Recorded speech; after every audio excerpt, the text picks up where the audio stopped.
C'est un challenge que s'est donné le ministère de l'Enseignement technique et professionnel. Une série de chantiers lancés tous azimuts pour améliorer les conditions d'enseignement dans plusieurs localités, Okoyo, Bundi, Sembe, Makabana, Mindouli, Dolizi, Loudima, mais aussi Owando, Odiba, Gamboma et Pointe-Noire. Et dans plusieurs de ces chantiers, l'initiative École productive y est fortement mise en action. Les apprenants du CFA des bâtiments de Brazzaville sont dans la plupart de ces chantiers les ouvriers.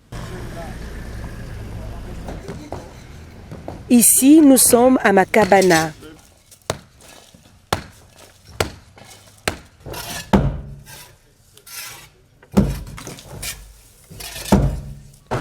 Sur cette cité administrative de la société Comilog s'érigera un collège d'enseignement technique.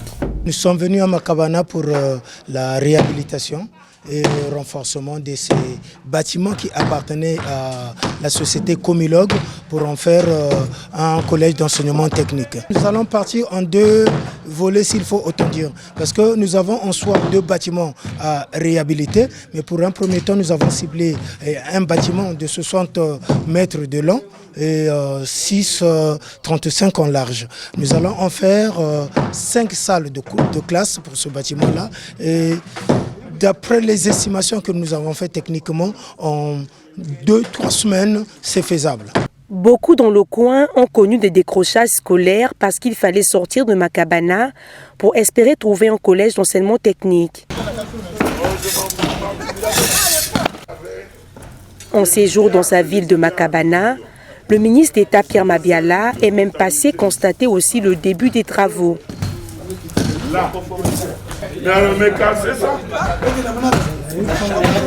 Un collège d'enseignement technique avec 5 salles de classe et un bloc administratif y sortiront de ces lieux.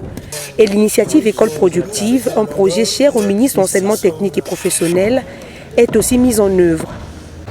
Que quand ça sera ouvert, d'ici le 15 novembre, au moins qu'il ait le directeur en attendant que, mais sinon il y aura un essai technique de l'autre côté. Donc nous allons garder certains bâtiments et certains murs, mais c'est bien déjà parce que le mur n'est pas démoli. Donc ça c'est le sujet. Maintenant, la côte intérieure, je vais distribuer chaque salle de classe sera combien maintenant. Et nous allons voir quels sont les murs à laisser et qu'on va démolir. Ça va? Ok, dépêchez-vous. Autre chantier à Okoyo. Vous avez commencé depuis quand? Oui. On a commencé, comme ça on a commencé le 2.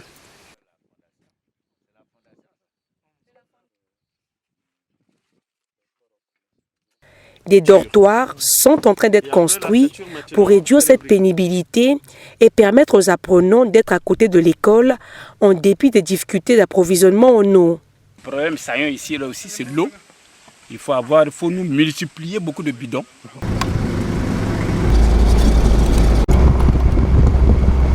Dortoir à Okoyo, célibatorium à Kitaka, à l'Institut de formation technique et professionnelle de l'Udima en prévision du retour de la partie namibienne, 3 bâtiments sont en train d'être érigés pour le personnel enseignant pour renforcer les logements du personnel.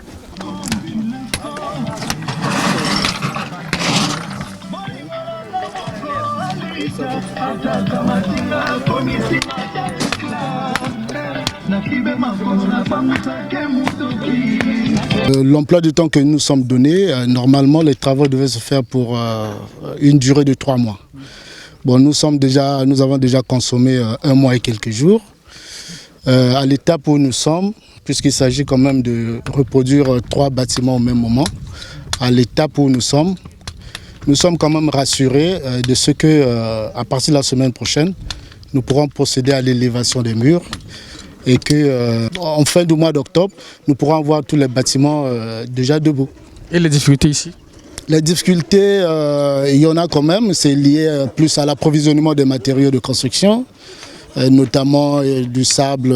Nous avons quand même quelques difficultés pour les approvisionner puisque le sable doit partir de Dolizi. Et il y a aussi un coin où nous recueillons un peu de sable qu'on appelle Mambelo. Bon, la pierre est quand même accessible, mais il y a aussi quelques difficultés liées à l'approvisionnement d'eau. C'est vrai qu'il y a, au moment où nous parlons, la présence d'un petit cours d'eau là à côté. mais il est toujours difficile de les avoir en temps réel et surtout la quantité que nous voulons pour nos travaux. Autre lieu de construction, Boundji. Au sein de son collège d'enseignement technique, les murs de son futur lycée sont en train d'être montés. On dirait peut-être c'est de l'eau, parce que nous avons une longue distance et les matériaux qu'on nous dépose sont longs, donc c'est justement peut-être ça. Mais sinon, vraiment, ça marche. Celui qui sera le proviseur de ce lycée est déjà satisfait et explique le contexte de cette construction. La première impression que j'ai, c'est une satisfaction parce que les travaux se déroulent normalement.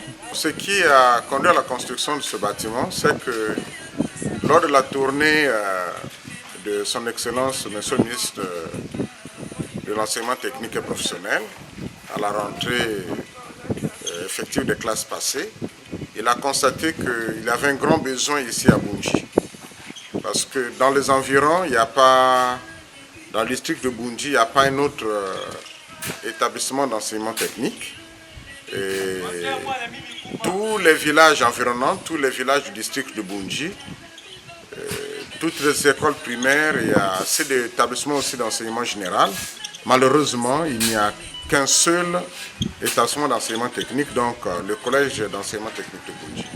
Maintenant, lorsque nous apprenons le BET, ils sont obligés de repartir encore au lycée d'enseignement général. Et vu ce besoin, les parents ont posé la doléance. Son Excellence pense relever ce défi. Il avait fait la promesse et il pense relever le défi en construisant donc un lycée d'enseignement technique afin que nos apprenants qui ont le BET puissent poursuivre leurs études au niveau de l'enseignement technique. À Sembe, c'est la population qui s'était déjà mobilisée à l'annonce de ce collège d'enseignement technique en désherbant les lieux et les travaux vont bien. Le secrétaire général du district lui-même avait accompagné notre équipe sur le terrain. C'est une occasion aussi de dire merci au ministère de l'enseignement technique et via au gouvernement et par-dessus au chef de l'État qui a bien voulu créer ce collège d'enseignement technique qui vient renforcer le cadre éducatif des enfants de la localité et pourquoi pas de tout le département. Bien, les travaux, comme nous pouvons le constater, les travaux ont bel et bien commencé. Les bétons sont coulés, bien que partiellement, mais les bétons sont coulés. Toute la fouille est déjà faite, les compartiments sont déjà délimités, toute la fouille est faite. Et nous avons juste un petit souci de ravitaillement. Le fournisseur choisi pour approvisionner en matériel le chantier devait être un peu plus apte et dynamique pour approvisionner le chantier en matériaux. Parce que vous voyez que nous sommes déjà en pénurie de gravier, le sable aussi ne suffit pas parce que là on n'a pas encore commencé à fabriquer les briques.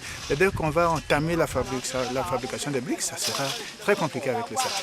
Et nous pensons qu'il est aussi important que ce fournisseur s'approche des autorités locales. Parce que nous pouvons avoir dans le département suffisamment de gravier quelque part. On en a à 50 km et nous pensons qu'en réalité, il pouvait se rapprocher des autorités locales pour voir la possibilité, en tout cas si possible, de prendre le gravier qui est à 50 km que d'en attendre celui qui nous parvient de 400 km.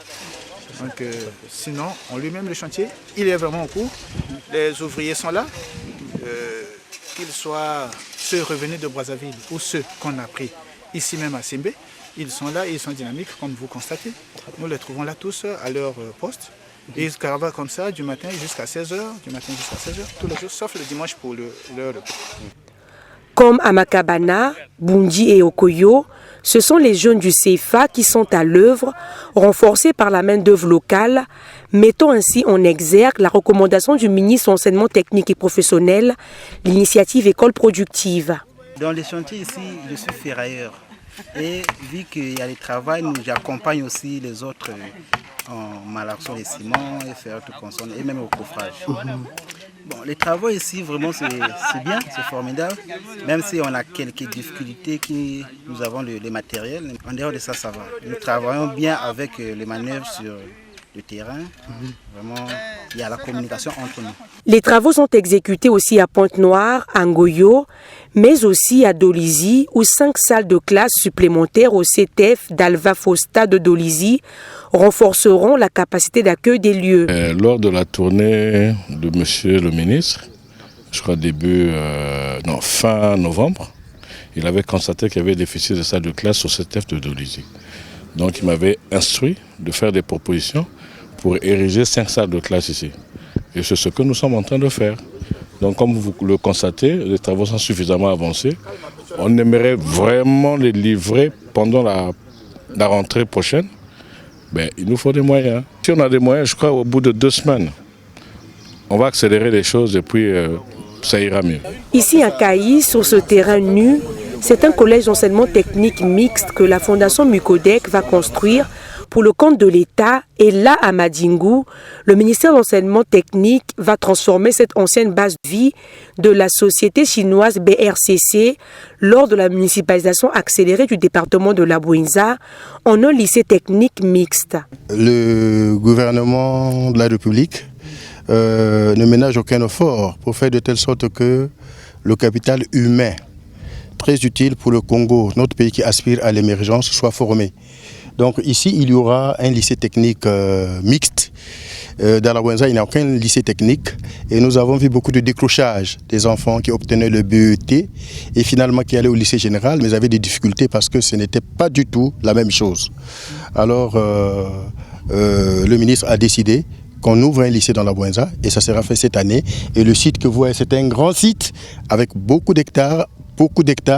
La délimitation se fera dès qu'on brûle toute la zone. On va brûler la brousse et on va délimiter et avoir la superficie globale de ceci. Mais ceci a été une base vie, une ancienne base vie des Chinois qui ont fait participer à la municipalisation et pourquoi pas peut-être à la route, à la construction de la route nationale. Donc ça a été laissé au bénéfice de la mairie et la mairie a concédé ceci à l'enseignement technique et professionnel. Nous aurons tous les papiers sous peu et Madame le maire l'avait déjà dit de vive voix auprès de Monsieur le ministre. Donc ceci est le site donné à l'enseignement technique et professionnel pour l'ouverture d'un lycée technique mixte. Il y aura le commerce et l'industrie en même temps.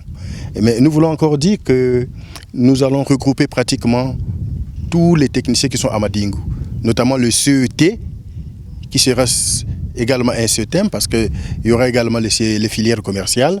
Le CET sera ici. Vous voyez, ça va de là où nous sommes partis. Déjà, de la voie qui mène vers Bokosongo pour arriver ici, nous avons déjà fait plus d'un demi-kilomètre. Oui, donc c'est assez vaste. On aura un peu peut-être à l'entrée là-bas placé le CET, CETEM. Et ici, ça sera le lycée technique mixte de la Bouinza. Et je crois que ça évitera beaucoup de décrochage et le taux de déperdition des élèves doit carrément baisser. À Odiba, c'est un collège d'enseignement technique qui est construit. Les travaux des salles de classe, quasi finis, resteront le bloc administratif et son équipement. À Gamboma, le CMI-CETEM va être transformé en lycée technique mixte.